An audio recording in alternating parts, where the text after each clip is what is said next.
I don't know where he is. I understand he's trying to get his son back home to his mother. And of course, Alton Whitley, my warrior cousin, my warrior cousin out there. I want to say happy birthday, belated birthday to him too. So they're all going to join us today.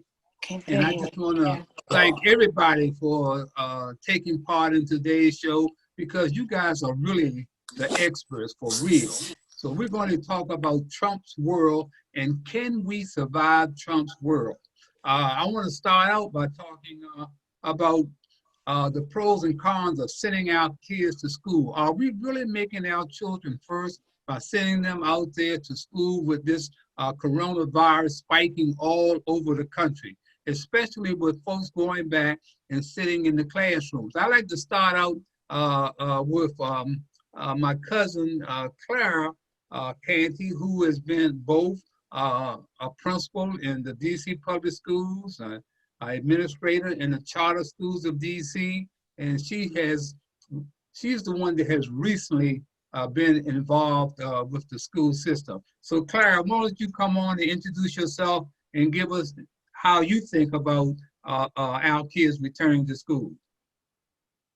Okay, good afternoon, everybody. As Harold said, I have experience in both the public school system and charter school world. It hasn't really been that.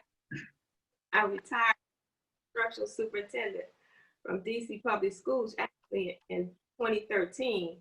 However, I immediately got a job as a chief academic officer in a charter school system, and I left there in 15.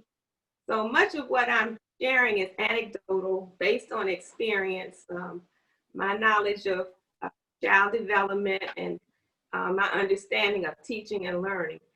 I don't have any experience in the medical field, and my opinion right now is that I just don't know the truth. I don't know whether the numbers are right. I don't know whether we have been given the accurate information about this virus. And so I would say all of those doubts, and with me not trusting our politicians at this time, I would say that it's probably the less of two evils to not send children to school right now. We also have some who are, I guess our testers, because in some school systems, children are in school.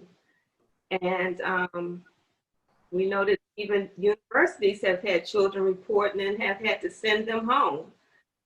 Thank goodness now someone comes down with COVID, they're keeping them on campus.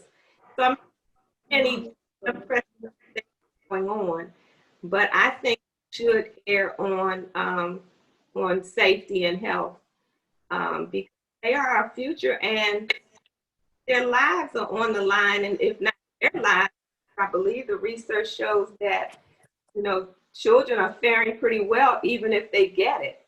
But what about the teachers, administrators, and families that they go back home to?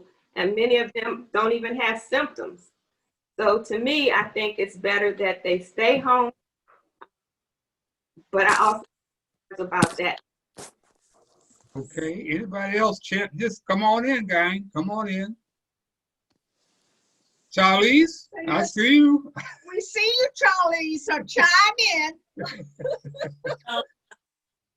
I'll let the authorities talk about that. But I do have an opinion, and my grands are not in school, they're in virtual learning, and it's serving them well.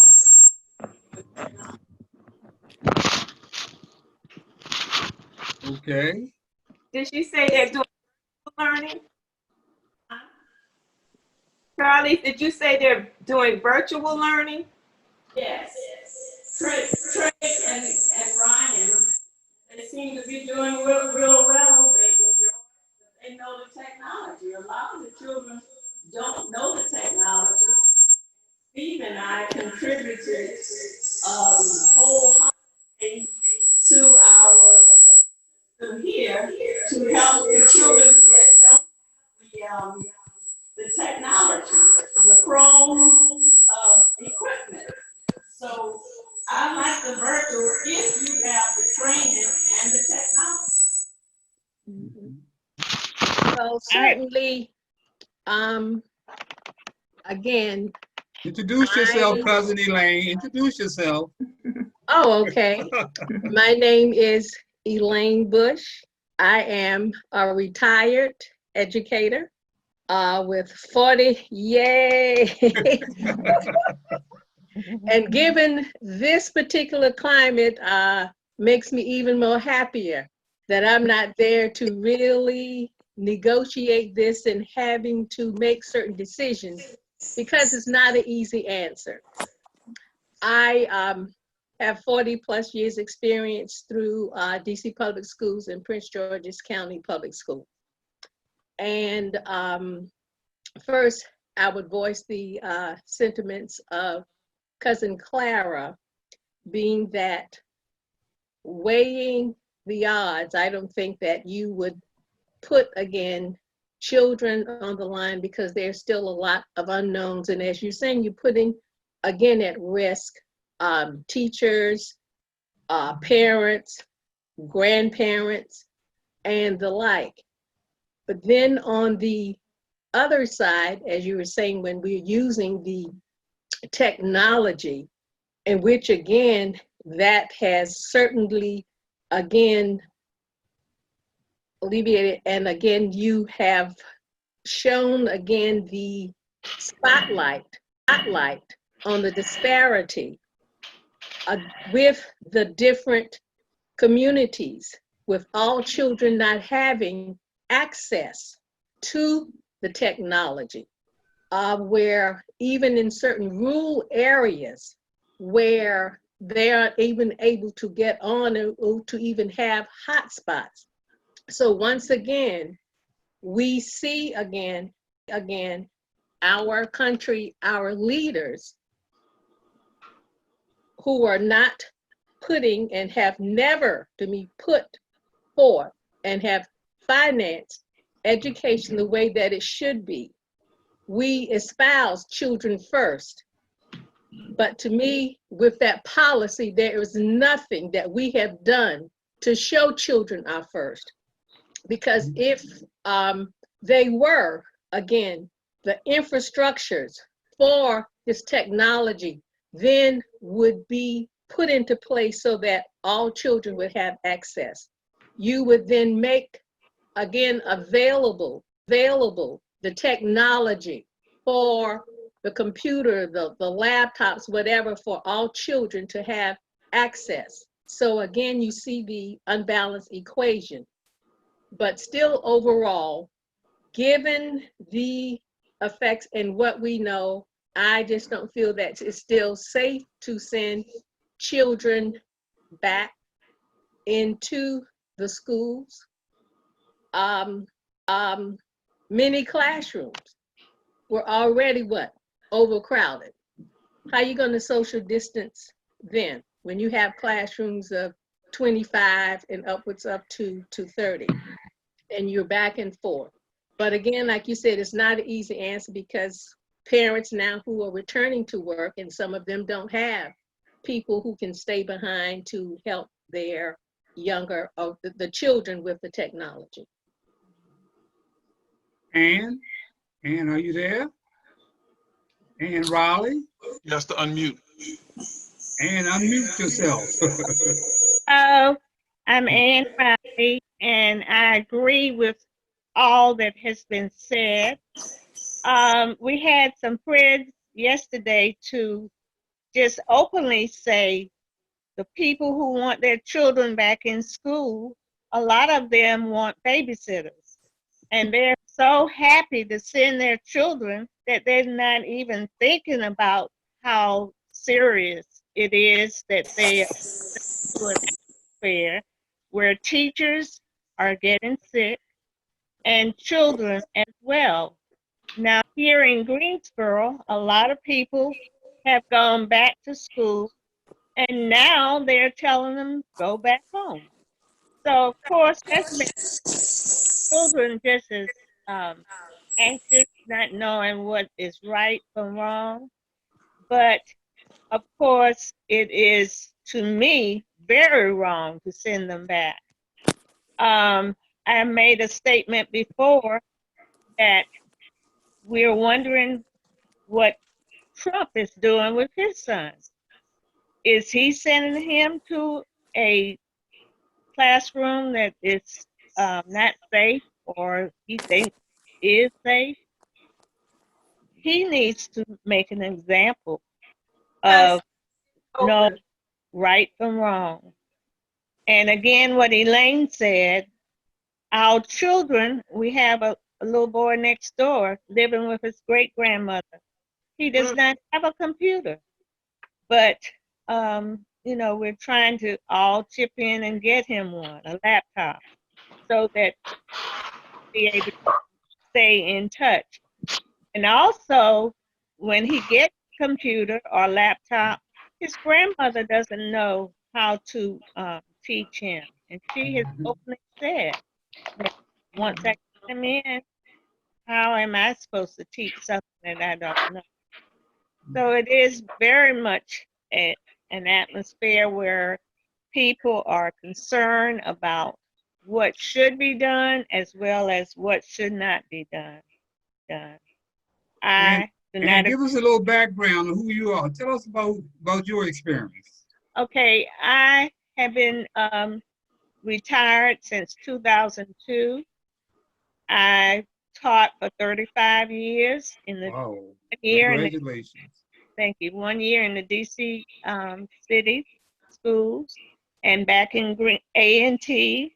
So I've been on different levels, and we all know that it is exceptionally great when people can understand each other. That's the number one. And people are arguing about whether they should go back or not. That is the major thing, just trying to make sense out of what is happening. Now, we have a friend who drives a bus, and he parks it almost all day for people to come on his bus and use the computers. That is within the school system as well. So they're trying to do everything they can to get people to go back in the schools. I do not want my daughter or my son to be back in school, and both of them are teachers. It, to me, is just so threatening to have their lives there. And oh, so Harold came back with his little one Okay. right here. Okay, Jan Elease, introduce yourself. I see Harold. Yeah, sit down, big guy. Hey, Harold. Okay. Jan Sit Elease. down and get a breath. Okay. Good. Oh, he's on his way to take him. Okay. You Good Jan got Elease. As my uncle gave my full government name, I'm sorry, baby. my name is and I'm from Georgia. This is actually my 30th year in education. My background has been in special education for 30 years, so I bring a unique perspective of thinking about children that also have special needs. So and I have worked in school districts, I have worked in the private sector, and currently for the last 15 years, I've been on the state level. So I see a myriad of issues here. It's really a difficult decision. What has clouded the judgment is the politics that's being played in this decision. Your question, Uncle Harold, was, can children be educated safely? I'm going to say, like my cousin Clara, I'm not in the medical profession. I just play a doctor on TV. But what I will say is, if we actually were following the CDC guidance, as we know them now to be, because you do realize this is an ever-evolving virus. Right. It's not a cookie cutter model of you do this and this will happen. So they're continuously doing research. So what we do know is the best way to mitigate the virus at this point is to put on a mask. The politics that's being played makes that difficult. So though it is not an ideal situation, I am of the belief that children could potentially be educated safely in the school environment if the social distance practice was being put in place, if wearing masks was mandatory. See, right now, for a lot of school districts across the nation, it's being mandatory for the staff to wear, but not the students. And though I love my kids, most of my colleagues that are in the classroom, they're looking at their students as potentially all little virus carriers. Mm-hmm. And so you can mitigate some of that by just simply putting on a face covering. But because of that being such a political polarizing thing right now, makes it difficult. In addition to what's been said, yes, connectivity to technology and accessibility is an issue. That does lie on the school districts. Every child in public schools has the right to a public education. Your tax dollars pay for that. So it is up to those school districts to get what they can to the students. However, there are infrastructure issues that are beyond school districts, like access to the internet. Well, if the cellular companies and the cable companies hadn't laid cable in certain areas, especially in rural areas, then there might not be connectivity in those areas. So those things that have to be addressed. And then finally, in the needs of special needs populations, some of those children cannot be educated via virtually. They just can't. Some of them don't have the cognitive ability to do that. I can tell you for the 3 schools that I helped to supervise, that are 2 schools for the deaf and 1 school for the blind. Though 2 of our schools are doing a hybrid model like you hear about in a lot of districts across the country, where parents had the option to do virtual or in person. That is working pretty well in my 2 schools. However, one of my schools for the deaf that's in the metro Atlanta area, they've been virtual for the first 9 weeks. Well, we have had a couple of students, because of their cognitive delays, that this was not a viable option for them. And so their IEP team determined that they needed some face-to-face. So we are allowing that. But the teachers and the parent, they had to sign saying that they would wear protective gear. The teachers, if they have to physically touch the student, they're having to wear gloves. So we're making those in place for those students that actually need it. So it's a case-by-case basis, but I do think if we follow the guidelines, it can be better. Okay, we're gonna go outside the circle. Very good. We'll go outside the family circle and welcome my friend, Cha. Are you still there, Cha? Yeah, I'm still here. Come and introduce yourself. Go ahead. Okay. Thank you, HB. And hi, Hattie. How you doing? First, I want to say, yes, thank you. I had nominated HB as my godfather.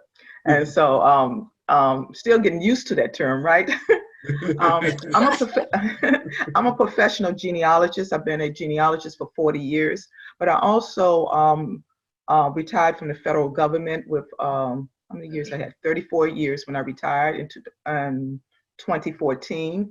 I take on institution type of clients, and I'm working right now for the Virginia Theological Seminary and looking for descendants of people who were enslaved, who actually helped build that institution, as well as locate people who worked there up until 1951. Also, I'm working on another institution. Well, really, it's the city of Alexandria, finding descendants of a housing development from 1941 to 1965, and I have another contract coming up. But the subject is schools, and so and then you mentioned also HB about how families are being affected by Trump, and in some cases, families are becoming closer. You know what I experienced growing up in the '60s. I'm sure HB and his wife and everybody who's older than I am experienced earlier. It's a blatant discrimination. Well, our kids and grandkids are getting ready to see or seeing what happened to us now being played out with this president, and they are hitting the streets. So they are our up and coming, I guess, civil rights movement type of people, which is a good thing because a lot of people that I grew up that were leaders are dying off, and we need to get some fresh blood in there. And so you're seeing these kids coming up fighting for their rights, and they're buying Black books like nobody business. They're buying James Baldwin's books. They're buying all of the ones that were in the Harlem Renaissance, and all the people who were talking about, you know, Black power and everything. They're getting ready. They're preparing themselves to know about that movement, and then being able to use some of that experience into what they're doing. So I think in some parts of our culture is bringing more people together, bringing these young people together and letting them know, hey, we've been through this, and this is what happened to us, and now you're seeing it for yourself because now it's happening to you. Then you got another segment of the population, unfortunately, that for older people, you're seeing many of your benefits being taken away. And many things are happening to us that we might not be able to recover by the time this person gets out of power.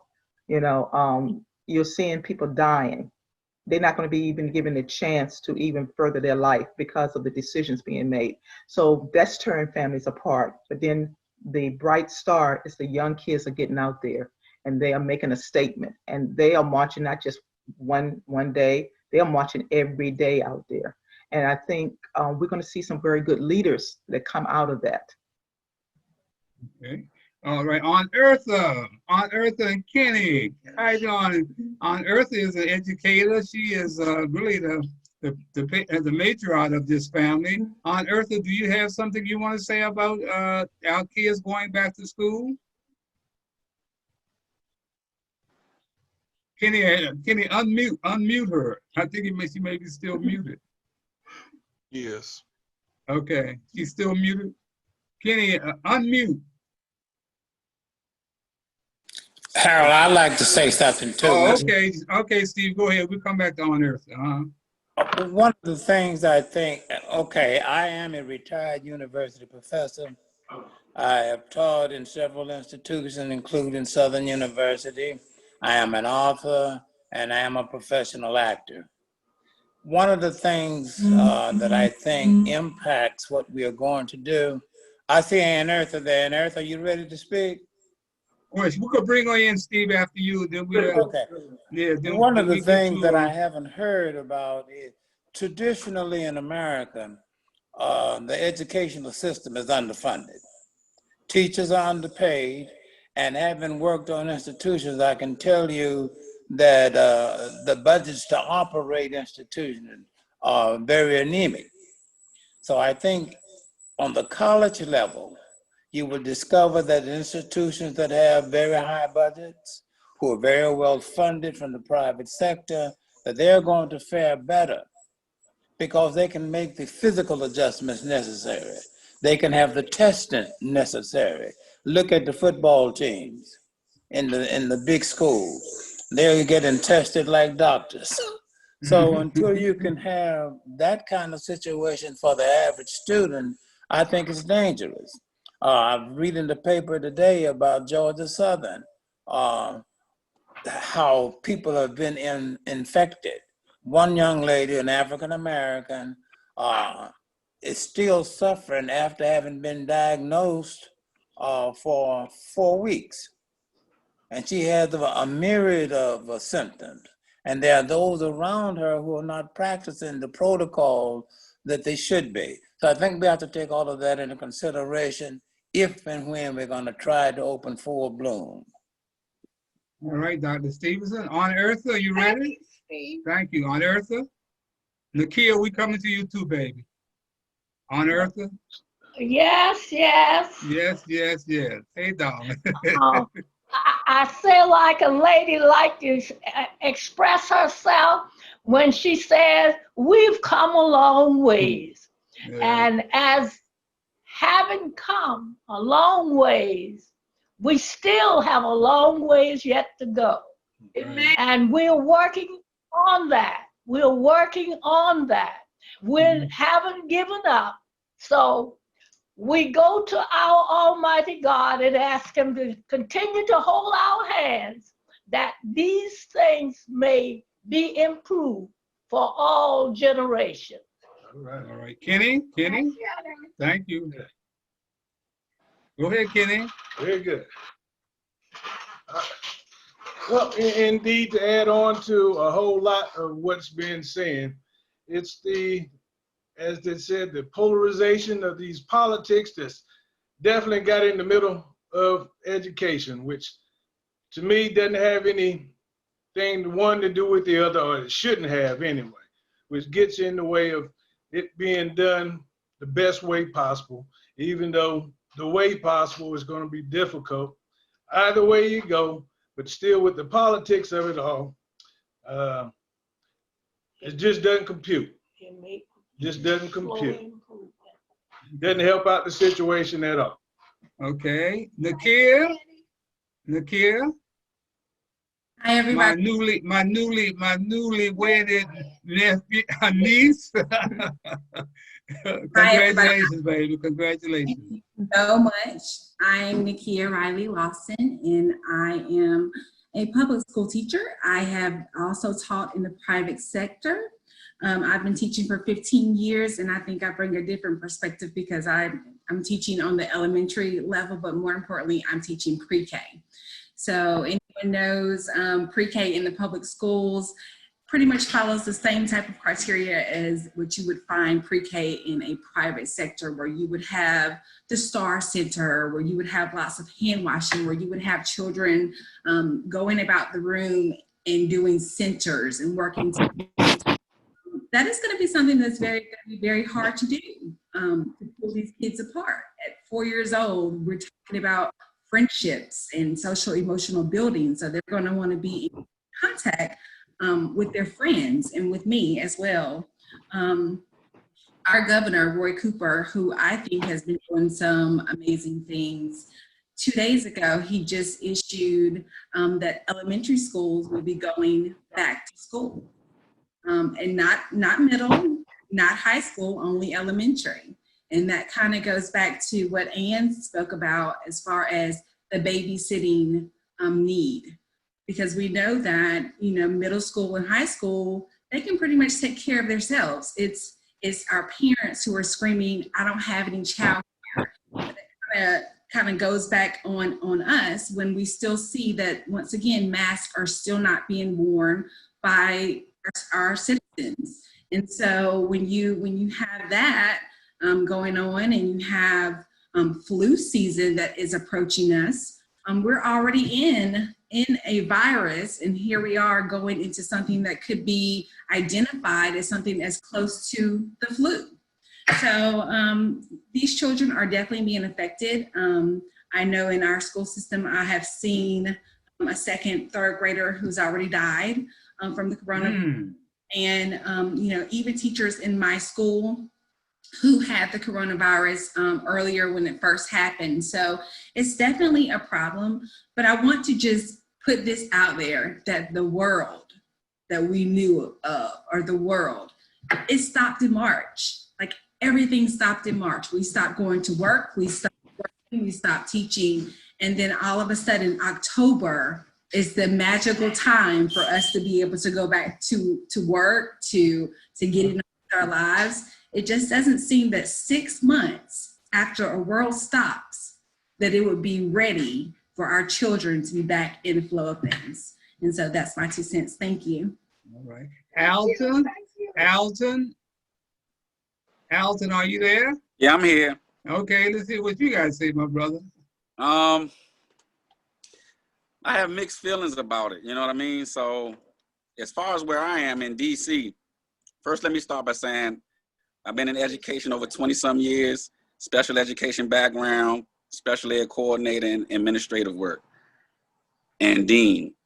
I think it's a game being played here. I mean, I really don't understand what's going on as far as what's going on with the world, as far as opening up the schools, because at one point they were letting prisoners out of prison because of the coronavirus, saying it's so dangerous.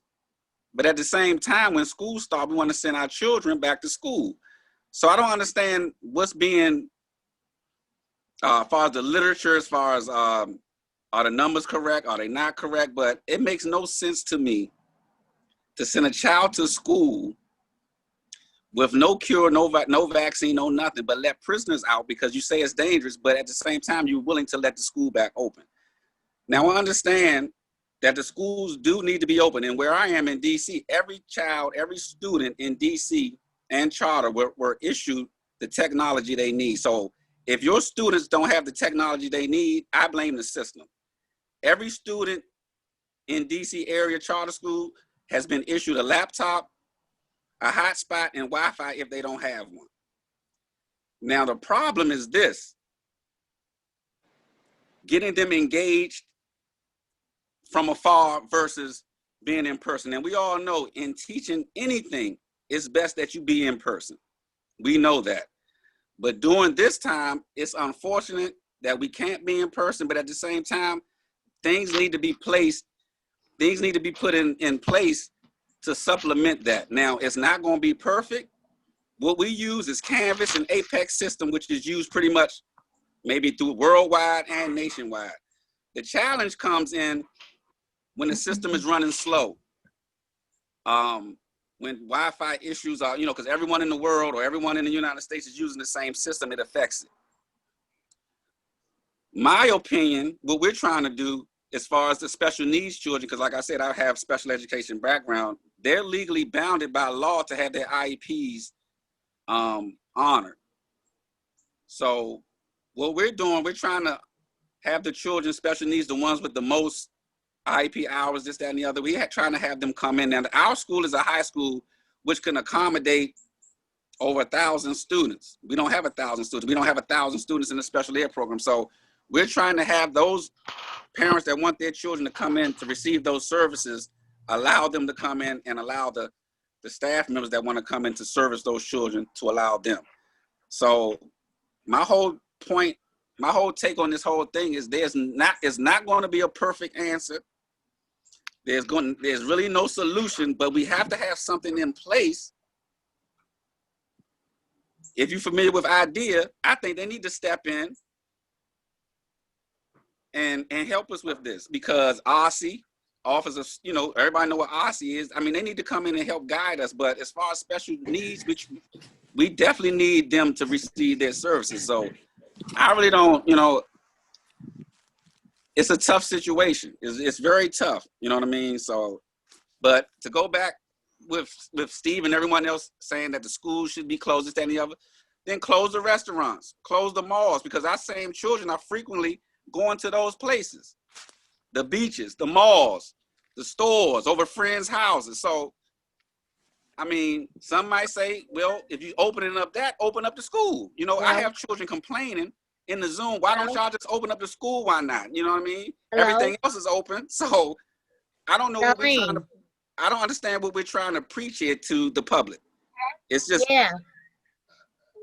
so, I mean, all I'm saying is, as a parent, do the best you can with your own child first. If, you know what I mean, then we can worry about the future. But as of right now, in my opinion, if you're going to close the schools, close everything else, and then when it's finally open, you have to repeat where we started. I mean, it's a process either way, but there's no definite answer. So we need to stick with something and stick with it. But you can't have half the United States open and half not. So it's to each his own. All right. That's how I feel about it. That's good. That's good. Thank you. Hello? Okay, hi, do we have Alicia out there? Alicia I'm on a Zoom Spraggins? meeting. Okay, Juanita, we'll come to you. Hold on. Alicia Spraggins. How you doing, darling? Okay, Alicia, introduce yourself and give us your opinion about Your background, Alicia. Okay, well, I'm retired now, have been since 94, but I retired as principal of a high school in DC public school system.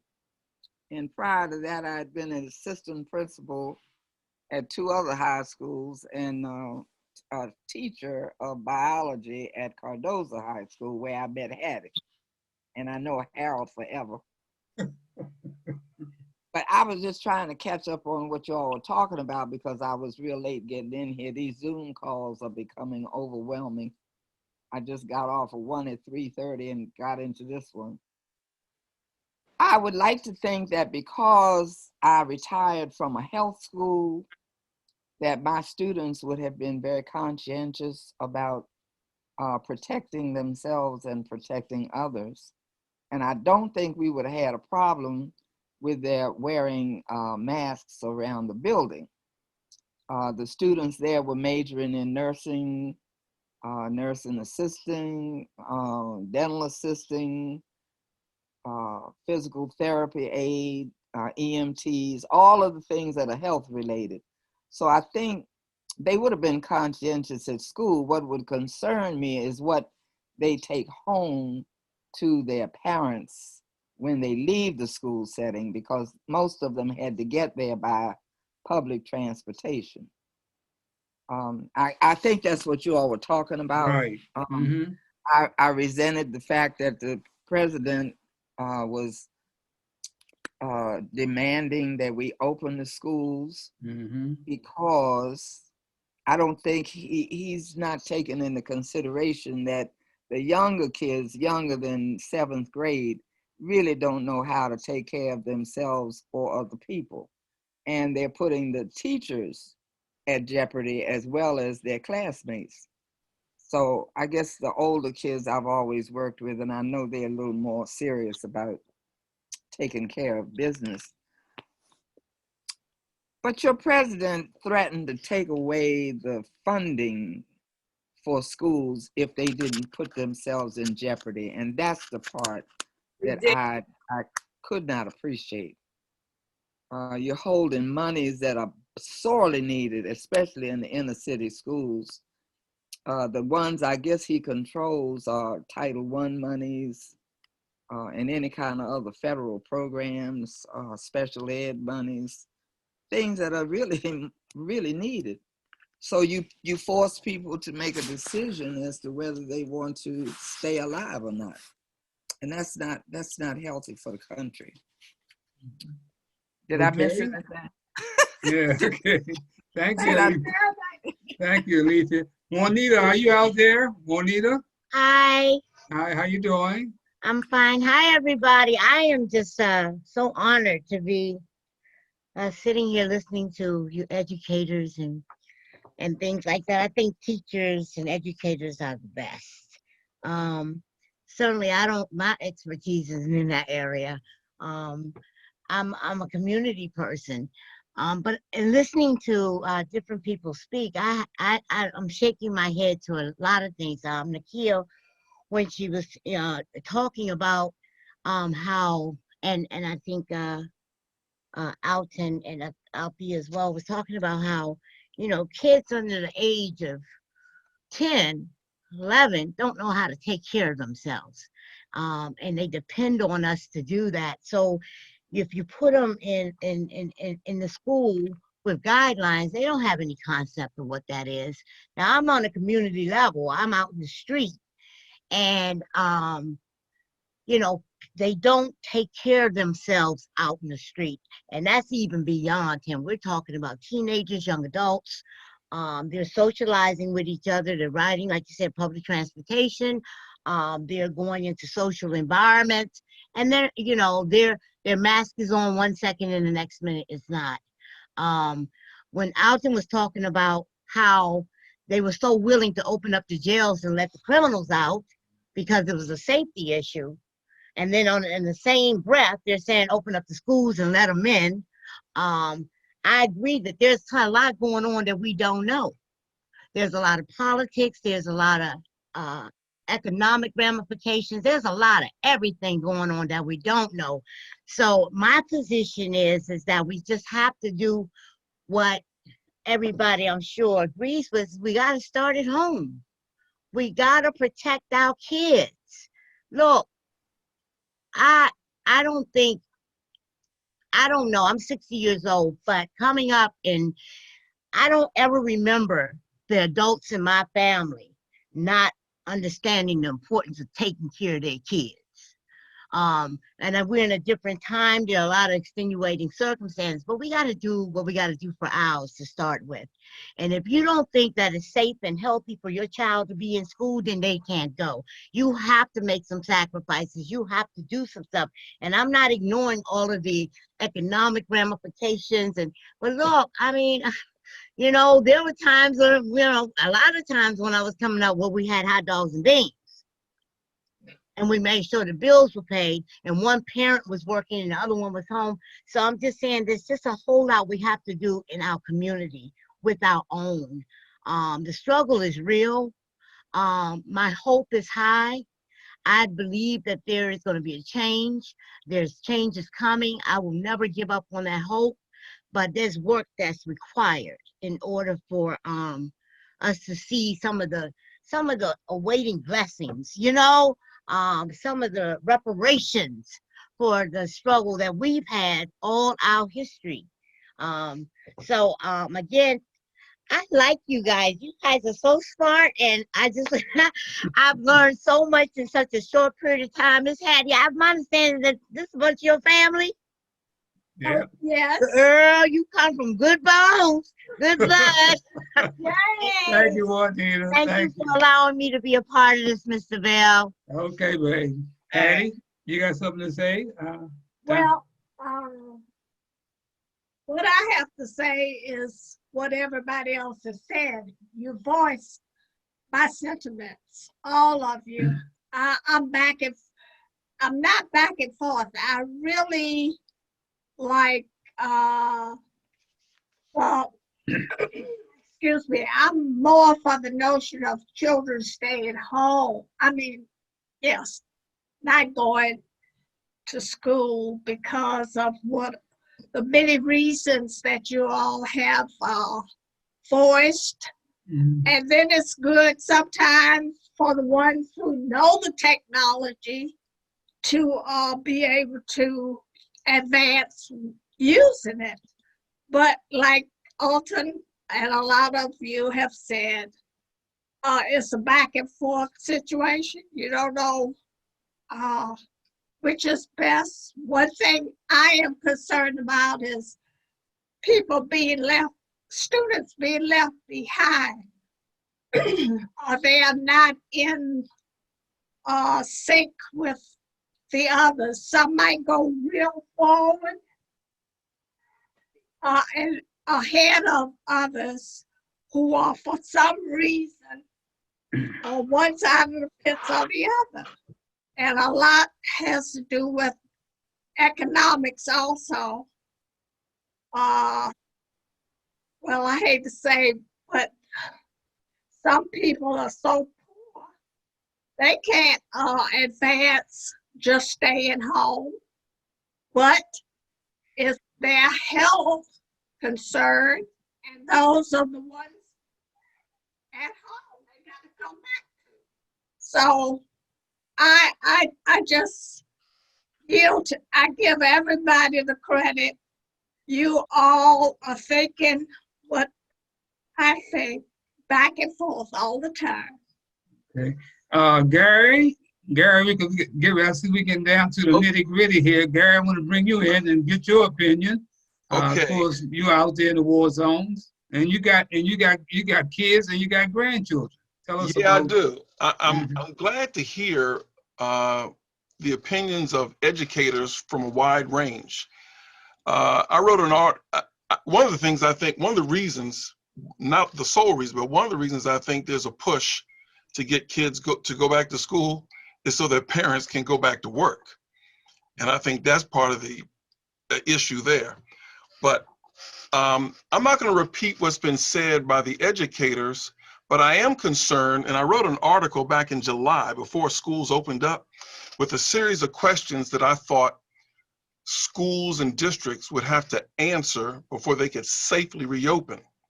And so some of it had to do with the stress. What is the stress going to do to the teachers? The stress of going through this, how does it affect their health and well-being? How long do they have to quarantine? If they get, who's going to pay for that? You know, if they have to quarantine, what about substitute teachers? All right. I mean, there's a lot of things. A couple other questions I had. How will this affect students and faculty if the teachers get like really, really sick, or God forbid, one of them dies as a result of this? How does that impact the students? So there's just a lot of things from the stress angle, the health angle, the economic angle. My youngest granddaughter, she's not going. We've already made that decision. I'm not convinced that it's safe. And you all, for many of the reasons that you all outlined. Mm-hmm. Well, first of all, I want to thank my co-host, my wife. She didn't give her background, but Hattie, of course, is an educator. In fact, I met her in a school setting when she was teaching at Cardozo. Alethea Spraggins introduced us.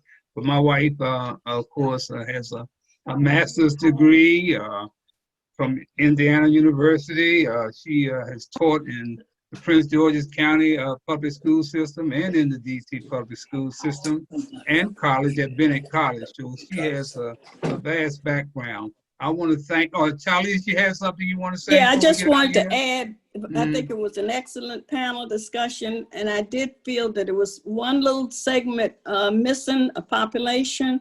Those we're talking about what can be done and should be done possibly, but we're missing those with children, Robert Halima, Reggie too, Harold too, April, Kartika. How is it affecting or not affecting them? I think that little segment was missing.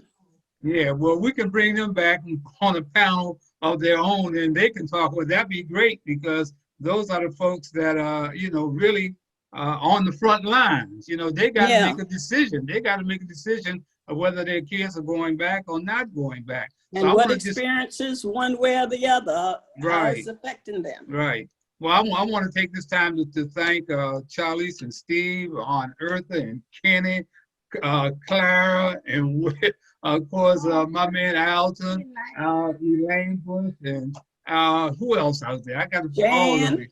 And Jan. Thank all of you guys. Alethea and Charles, thank you all for taking time out to spend this hour with us. We probably need 2 or 3 more hours, and I think it's a great, Juanita, yeah, I'm going to thank Juanita. I think it's great what Charlize has suggested is have a panel of parents on to talk about this thing, because that is where the most important people right now who really care and what it's all about. So yeah, I will look into that, Charlize. And once again, I'm going to thank Gary. And I want to say this before I get out of here. We lost a dear friend, Hattie and I. A young lady by the name of Darrell Pennington. She was the constituent person for Congressman Steny Hoyer. She was at our Muhammad Ali tribute where Steny Hoyer sent a proclamation in red. She read it and she passed this past weekend. And we just want to send our deepest sympathy out to her. We had no idea that she was sick, and she was such a great lady and cared about people. She cared and loved people. Wasn't nothing hypocritical about her, and she is going to be sorely missed. So once again, I want to thank all of you guys for helping us to put on this show. And once again, Gary, take us out of here with. Thank Harold for making it, even though he didn't get a chance to say nothing. Okay, Gary. Well, this has been a great panel. And one of the things that will happen is This will be recorded so you can share it. I'll give the information to Mr. Bell probably late this evening, and he can send the link out to you. And it'll be something that we can add to our archives and speak the truth. And so he'll give you all the information so you can just click forward and relive some of the wisdom that was on this show today. So remember that every black face you see is not your brother, and every white face is not your enemy. Thank you. Thank you, and we're out. Be safe, everybody. Thank you. Bye-bye. Bye-bye. Bye. Good.